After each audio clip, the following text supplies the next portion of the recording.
Wall को जो है देखा, सेल वॉल का भी दिया और जो है तो सेल को हम बायोमॉलिक्यूल्स कह सकते हैं,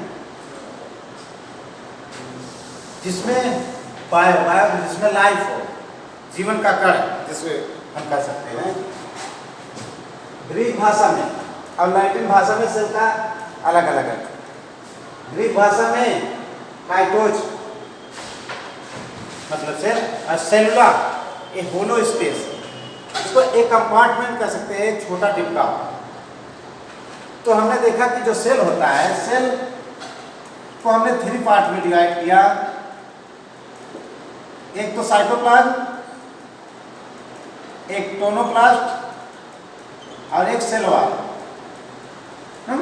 अब साइटोप्लाज्म में न्यूक्लियस अलग हो गया, न्यूक्लियस और प्रोटोप्लाज्म के अंतर्गत आपका जितने सेल ऑर्गेनेल्स थे वो आ गए। तो सबसे पहले सेल पे आते हैं। सेल की खोज पुरपेंजे ने कब किया था?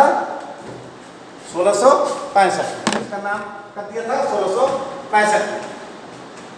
The study of cell structure and function is called cytology.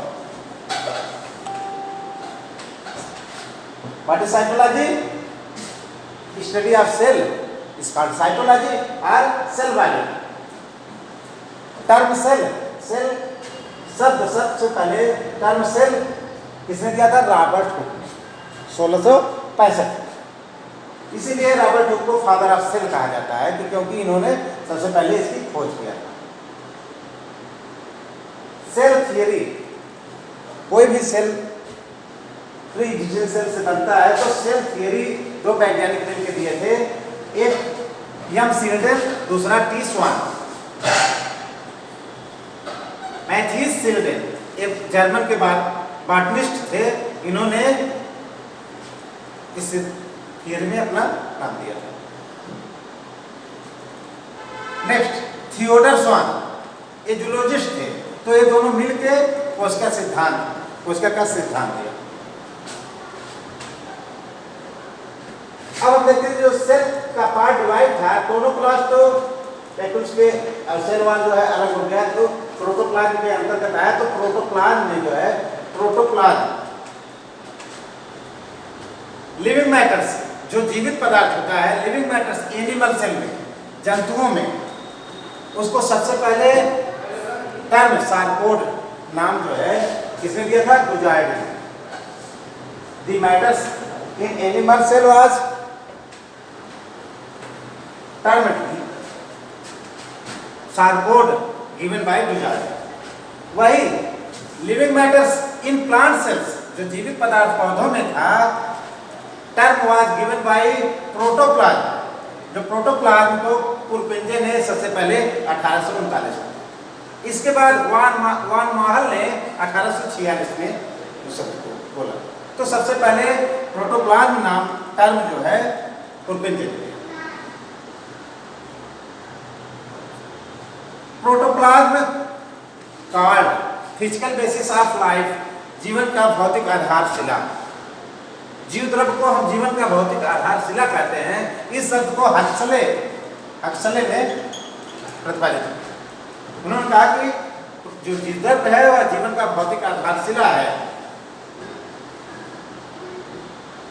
सबसे ज्यादा प्रोटोप्लाज्म में क्या रहता है? वाटर 80% वाटर रहता है। 3 मेन जो 3 मोस्ट इंपॉर्टेंट एलिमेंट्स प्रोटोप्लाज्म में है, वो कार्बन, हाइड्रोजन और ऑक्सीजन। 99% जो प्रोटोप्लाज्म बना होता है, 99% वह कार्बन, हाइड्रोजन, ऑक्सीजन और नाइट्रोजन से मिलकर बना होता है। बाकी सब इस विषय में प्रोटोप्लाज्म के बारे में थियरी फिजिकल बेसिस के आधार पर वैज्ञानिकों ने दिया, जो 5 प्रकार की थियरी थी। ग्रेनुलर थियरी, जिसको अल्टमान ने दिया था। एलुवियल थियरी, जिसको पकली ने दिया था। फाइब्रिलर थियरी, जिसको फ्लेमिंग ने दिया था, रेटिकुलर थियरी क्लीन कॉम्बी ने दिया था एंड कोलाइडल थियरी फिशर ने दिया था। तो इस तरह से ये 5 वैज्ञानिक उन्होंने फिजिकल बेसिस उसको जो माइक्रोस्कोप पे देखे तो उसके आधार पर इन्होंने कहा कि ग्रेनुल के समान दिखाई देता है, ग्रेनुलर एलुवियल फैला हुआ दिखाई देता है, फाइब्रिलर फाइबर के समान दिखाई देता है, फाइब्रस होता है, रेटिकुलर धागे के समान रेटिकुलर होता है, और कोलाइडल सॉल जेल अवस्था में या सॉल कोलाइडल थियरी जो होती है या सॉल और जेल दोनों अवस्था में रहती है। सॉल और जेल जैसे अर्ध ठोस होता है, घी होता है, उसको गर्म स्थान पर रख दे तो क्या हो जाएगा, पिघल जाएगा, और जब फ्रिज में रख दे तो सेमी सॉलिड हो जाए। तो वो अवस्था जो है सॉल जेल अवस्था कहलाती है। तो इसको फिशर ने दिया था।